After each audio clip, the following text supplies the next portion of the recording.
हत्याकांड रिपोर्ट होती मोहना थाना रे से हत्याकांडर कारण हूँ आपणकर मोहना थाना एरिया रिचागुड़ा गाँव जड़े सुभाष मल्लिक बोली व्यक्ति तांकर स्त्री प्राय 15 दिन तले कौन से कारण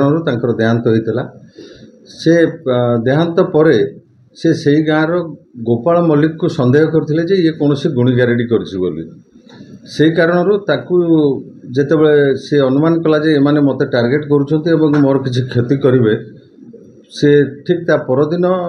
निजर ससुर घर जोटा कि आमर गंजाम जिला बॉर्डर रे बड़गढ़ थाना अधीनस्थ गंडी गाँव में तार ससुर घर सेठी से पलैला सेठू थिबा समय गाँव में धीरे धीरे लोक मैंने ता विरुद्ध रे मत प्रकाश करते जे तारी गुणीगारेडी कारण सुभाष मल्लिकर स्त्री मरीची एवं ताकू आउ गाँव में रखईदेवेनि ये भाया कथबार्ता सी जो खबर पाई से गाँव को आसी नथिला यही समय भितर तार जो छेली मेंढा गाई गोरु किछि थिले सेगुड़ी को ता भाउज को से खबर देथिला जे सेगुड़ी को तू आनिकरी गाँ ठारू 4-5 किलोमीटर दूर में कौन जगह पहुँचे देले मु सेगुड़ा को नहीं मो ससुर घर को सबुदिन पलि आसबि तो यही भितर से काली अपराह्न प्राय 4:30 समय जो मृतक गोपाल मल्लिक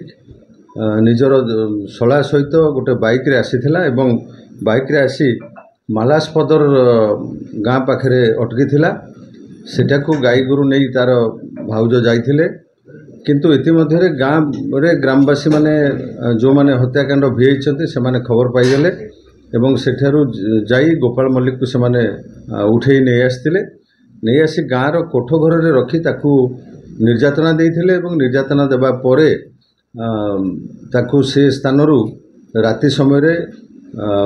जो आमर हरभंगी डैम अच्छी अड़भा थाना एरिया रे सेटाकू ताकू नैथिले एवं सेठी ताकू दौड़ी रे गोड़ हाथ बांधी थिले ताकू पत्थर द्वारा मुंड कान ए सब जगह आघात देइथिले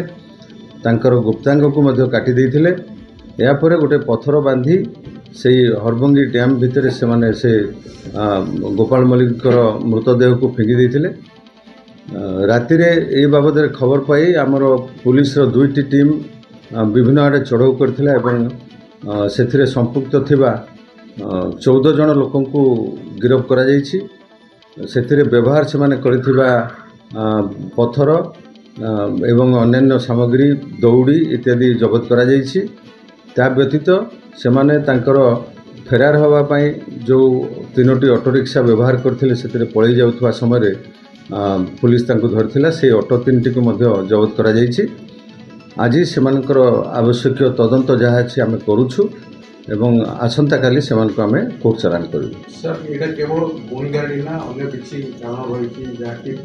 विरोध देखा मिलछि तो पूर्व शत्रुतार मध्ये जिनसटा होइताय किंबा नारे बासिंदा परिवार मध्ये जिनसटा होइताय नै ए बाबद रे आमे से जे